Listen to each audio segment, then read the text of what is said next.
Hora de conversar com Mônica Bergamo.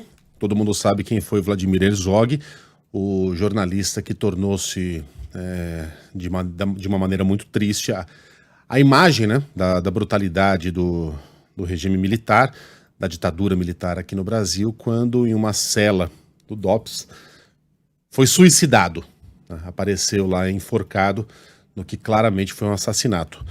E a família do Herzog está cobrando agora o governo Lula pela impunidade na morte do jornalista. A Mônica apurou os detalhes para a gente. Bom dia, Mônica.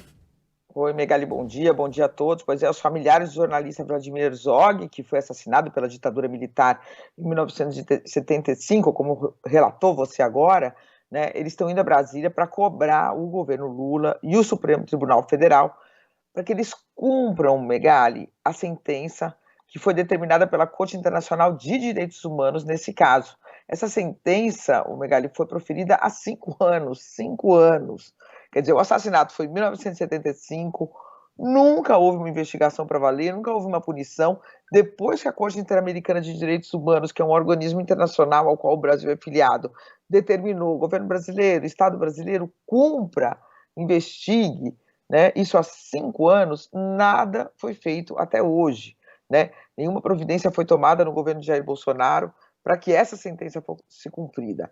Ela determina que o Estado investigue e puna os responsáveis pela morte do jornalista, né? Essa morte que foi o estopim de uma série de protestos, Megali, e um dos marcos, né, do início do fim da ditadura. Outro processo lento, né? Quer dizer, um fim lento, demorou 10 anos para ser sacramentado com a eleição de um civil para a presidência da República, o Tancredo Neves, em 1985, e mais 4, né, para chegar de forma plena com a eleição direta para presidente da República.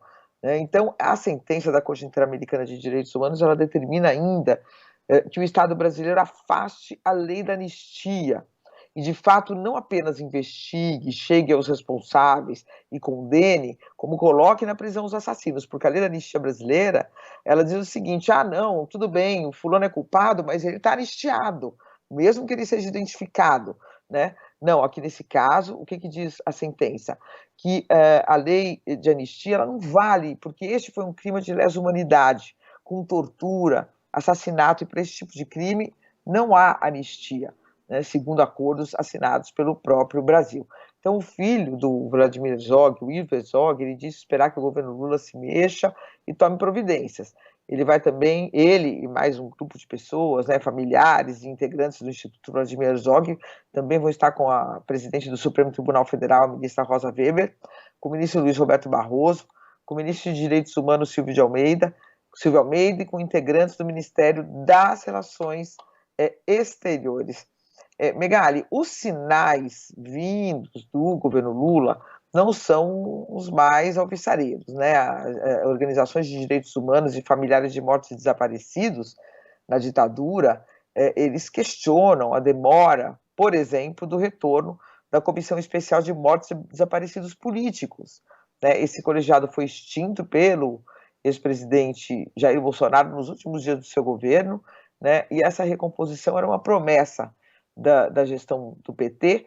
O ministro dos Direitos Humanos, Silvio Almeida, se responsabilizou, se comprometeu, enviou à Casa Civil, em abril, a proposta de um decreto para recriar a comissão, mas o processo parou ali na mesa do ministro Rui Costa e, portanto, dizem ali na Casa Civil que ele está em análise da secretaria tal, da secretaria tal, da secretaria tal, e o negócio não sai. Então, os sinais não são os mais... não dá para ficar muito otimista, mas a família cumpre esse papel histórico, né, o Megali, de não deixar isso esfriar, esmorecer, porque é exatamente por isso, né, de acordo com diversos especialistas em violência, por causa sempre dessa impunidade no Brasil, que as coisas se repetem e a violência se repete e não tem horizonte para acabar, né, Megali, no Brasil. Quando a gente vê algum sinal de melhora, há vários retrocessos, sempre. Então, essa é uma luta que é antiga, de décadas, mas que a família segue travando, Megali. A verdade é que o Brasil não fez bom, fazer as pazes nunca fará, né? Mas não conseguiu fechar virar a página, né? É.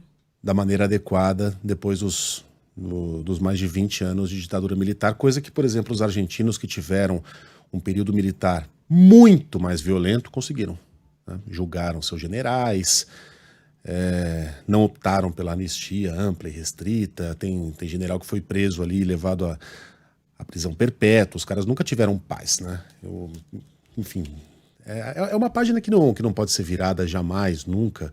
A gente pode esquecer os horrores desse período aqui na América Latina, mas o Brasil faz um esforço para não fazer as pazes, né, com ele próprio, depois desse período tão complicado. Sabe, Megali, que eu entrevistei no fim do ano passado a Cristina Kirchner na Argentina, porque ela estava sendo processada e foi condenada à prisão. E ela fez uma comparação, é muito parecido com o que está acontecendo com o Lula, do que aconteceu com o Lula, melhor dizendo, né, na Lava Jato. Bom, e aí na entrevista eu falo, não, mas não há nenhum, assim, as semelhanças, porque, por exemplo, aí ela faz comparação com outros países da América Latina, ela fala na argumentação dela, né, governantes de esquerda se elegem, mas nunca podem governar pela esquerda, se elegem, mas são impedidos de exercer seus programas, etc. E aí ela foi fazendo paralelos com outros países, e justamente eu falei isso, falei, não, mas não tem paralelo, porque aqui na Argentina os militares não há sinal de militares voltando para o poder, como ocorreu no Brasil, no governo de Jair Bolsonaro. E ela justamente tocou nesse ponto que você toca, ela falou, mas aqui eles foram condenados, desmoralizados, presos, né? O governo Alfonsín prendeu a cúpula militar, depois houve uma anistia, depois na sequência veio o governo de Néstor Kirchner e puniu, não só encarcerou a cúpula, como todo o meio, né? Mais de 200 militares que não eram do alto comando, mas que exerceram também, que cometeram crime de tortura, mesmo cumprindo ordens, todos presos, né? O Néstor Kirchner tem discursos dele quando ele tomou posse na Argentina para milhares de militares reunidos, e ele fala, eu não tenho medo de vocês, né? E a Argentina não pode e não deve ter medo de vocês, que tem que se submeter ao poder civil. Ele mandou retirar retratos de comandantes militares das paredes das dependências do Exército, porque eles foram, no mínimo, coniventes, se é que não participaram de torturas.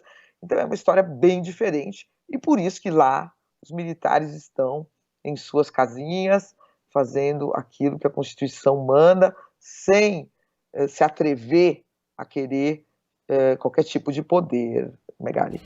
Lembra do discurso do Estraceira, né, Mônica? Do promotor do julgamento dos militares, dos generais argentinos, né?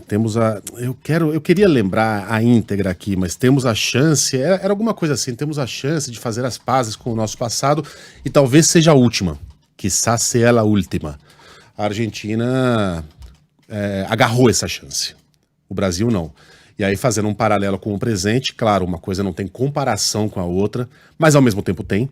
O Brasil tem mais essa oportunidade de fazer as pazes com a sua história, ao tratar como merecem ser tratados os generais, os tenentes-coronéis, os sargentos, os militares de alta patente, que agora, neste 2023, neste recém-encerrado 2022, quiseram nos trazer de volta para aquele período obscuro, né? Quiseram nos levar de volta para a história de mais um golpe e compactuaram com pessoas que tramaram para que a gente tivesse esse retrocesso nesse país. Será, temos, né, mais Será que vai ser? Porque, por exemplo, o Megali ontem mesmo tinha... não tem nenhum oficial militar até agora, né? Iniciado pelo 8 de janeiro, chamado na CPI. Será que vai? E agora acabei de te falar aqui que a Comissão de Mortos e Desaparecidos está ali parada e bem estacionadinha, guardadinha ali na Casa Civil. Então, vamos ver, né? Não é fácil. Procurem, tá? Na internet, é um discurso intitulado Nunca Mais. Temos essa oportunidade, quiçá seja a última. Mônica, um beijo pra você, até amanhã. Até amanhã.